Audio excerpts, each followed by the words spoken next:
So hello, Sawari Kap Kapanakap. This is Miranda Jason Kunanan from BS Ed English 1A. At ngayon, ano nga bang gagawin natin? Gagawin natin ang tatlong R, which is reduce, reuse, recycle. So let's go guys, samahan nyo ko. So guys, ayun nga, samahan nyo kung maghanap dito sa loob mismo ng aming bahay ng mga hindi nagagamit, like mga nakakalakal namin na plastic bottle or paper. So let's go!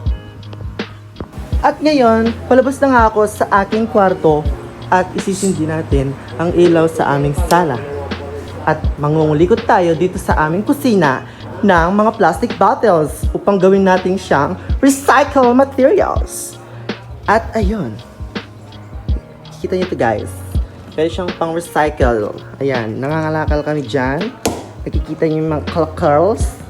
Yan guys. And then, magpupesto tayo dito mismo sa sala. Okay? So yan, start na natin ang pagunting. First, tanggalin muna ang takip. And then, tanggalin natin itong tatak niya na, which is yung Sprite niya. And then, ikakat natin siya dito sa upper part lang. Hindi ko alam paano ko i-start. Ang hirap. Ayun.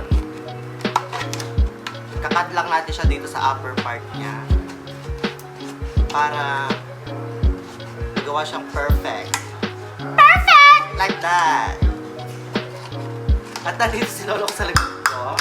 At so yun nga guys, papakita ko sa inyo paano ko siya guguntiin by layer by layer. Okay.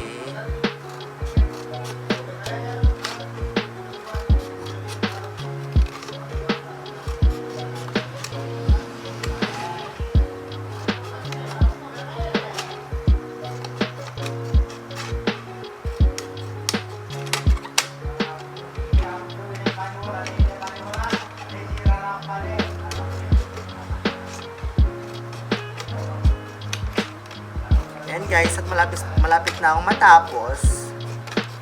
At mamaya lalagyan natin siya ng plants para mas maganda siya.